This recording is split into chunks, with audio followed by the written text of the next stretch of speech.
여러분 안녕하십니까? 이어서 경남 소식입니다. 전국에 버려진 길고양이 수는 약 100만 마리, 인간과 공존에 대한 고민이 적지 않은데요. 통영의 한 섬마을에서는 학생 수가 줄어 오래전 문을 닫은 폐교가 이 길고양이를 위한 보호 분양시설로 운영돼 관심을 끌고 있습니다. 최진석 기자가 보도합니다. 주민 160여 명인 경남 통영의 작은 섬마을입니다. 다리가 불편한 고양이가 처음 본 사람에게 애교를 부립니다. 새끼 고양이는 낯선 카메라가 신기한 듯 가까이 다가옵니다. 국내에서 처음 섬마을에 들어선 길고양이 보호 분양센터, 일명 고양이 학교에 사는 유기 고양이들입니다. 그래서 보니까 너무너무 좋고 고양이들도 막 예쁘고 많이 있네. 이곳에 새 보금자리를 마련한 길고양이는 모두 30여 마리.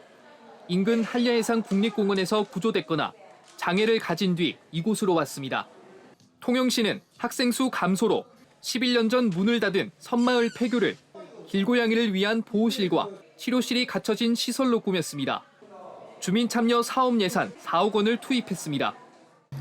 이곳에서는 유기되거나 장애가 있는 고양이를 보호하고 입양까지 책임지는데요. 동시에 120마리의 고양이를 보호할 수 있습니다. 통영시는 관련 조례를 만들어 한려해상 국립공원에서 버려진 길고양이나 학대받은 고양이를 구조해 이곳에서 치료하고 보호할 계획입니다. 또 고양이 관련 교육이나 공연, 축제 등을 통해 길고양이에 대한 인식 전환과 분양까지도 유도할 계획입니다. 앞으로 반려동물 산업과 섬 관광을 연계해서 차별화된 매력을 제공하는 반려동물 진화도시로 전국에 서식하는 길고양이는 약 100만 마리.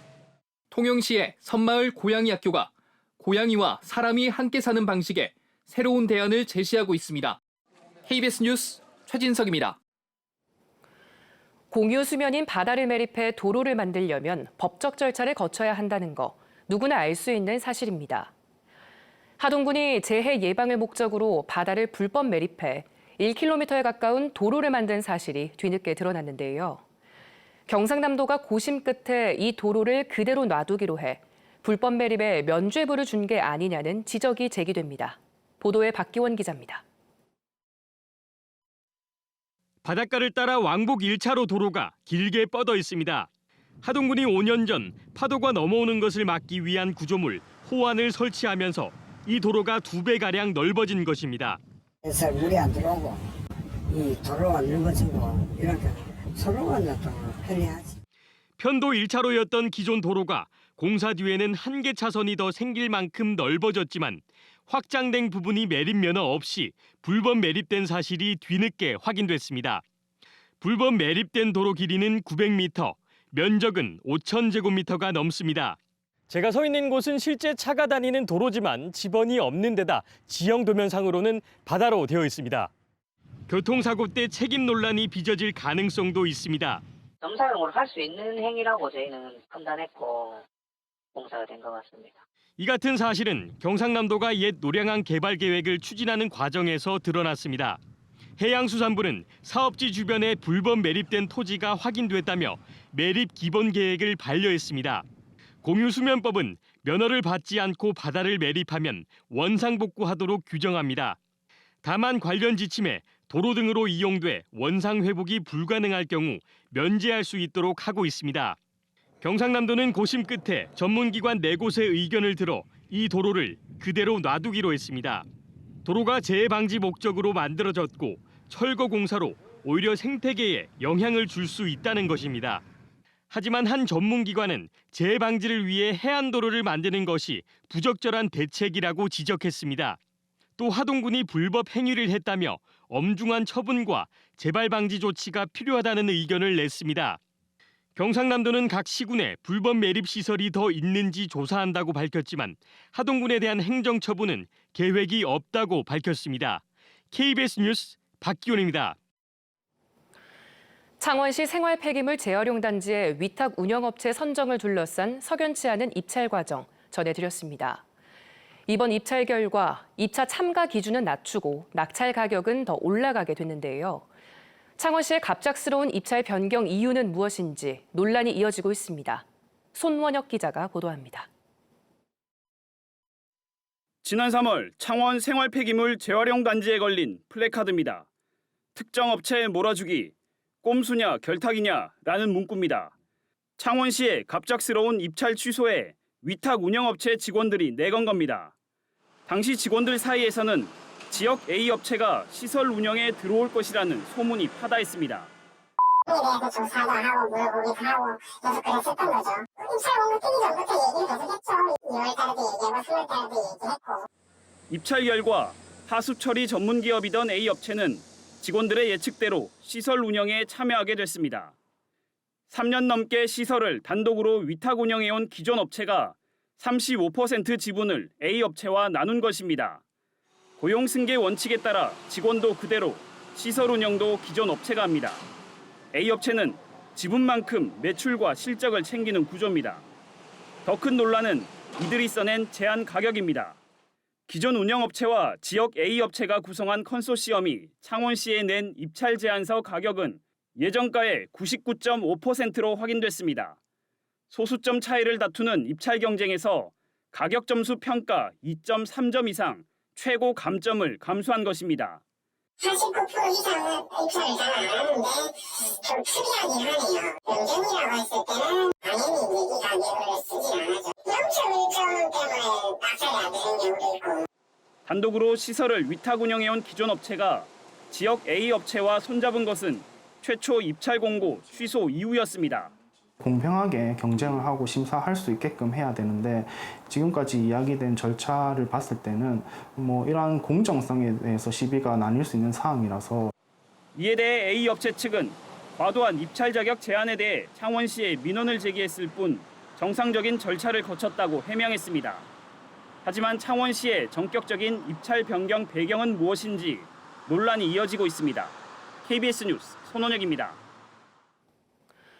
공전에 거듭하던 우주항공청 특별법 처리가 다시 국회에서 속도를 내게 됐다는 소식 전해드렸는데요. 당초 제시됐던 올해안 우주항공청 개청을 위해서는 경남 정치권과 행정력이 총력을 모아야 한다는 지적이 나옵니다. 천연수 기자입니다. 한 달여 공백 기간을 깨고 우주항공청 특별법 처리에 속도를 내는 국회 과학기술정보방송통신위원회.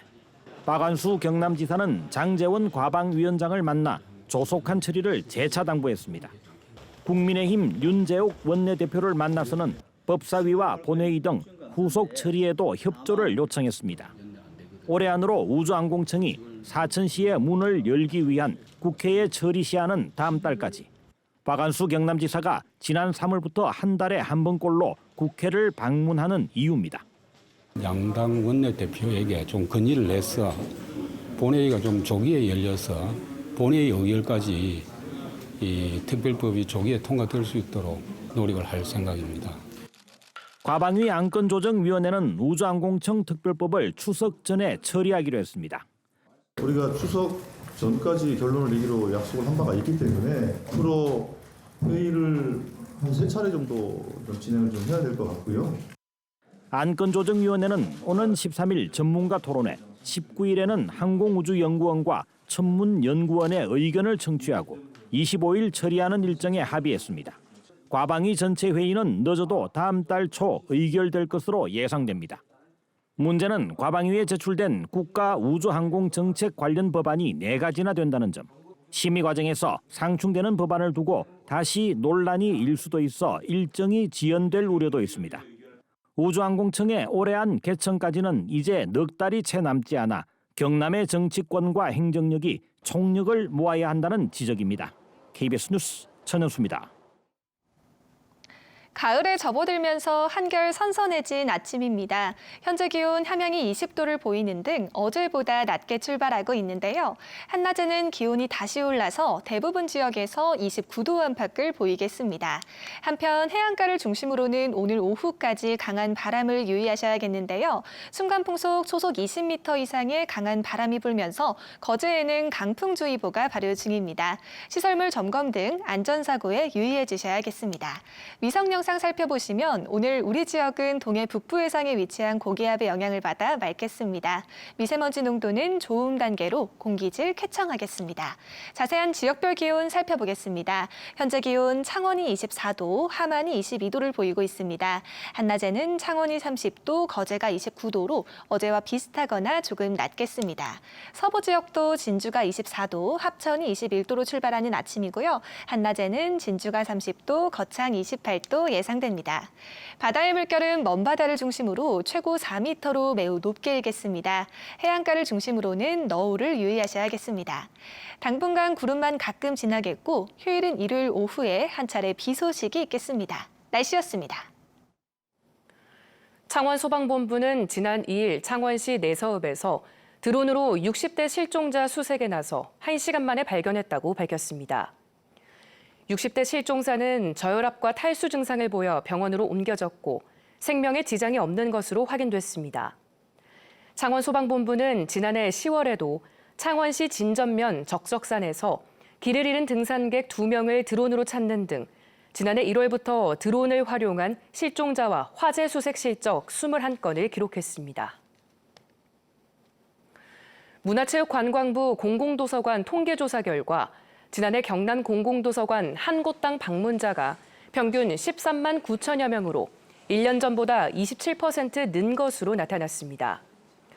경남 공공도서관 한 곳당 대출 도서 수는 1% 정도 늘어난 평균 11만 1천여 권으로 집계됐고 지난해 경남도민이 가장 많이 빌린 책은 김호연 작가의 장편 소설 불편한 편의점으로 조사됐습니다.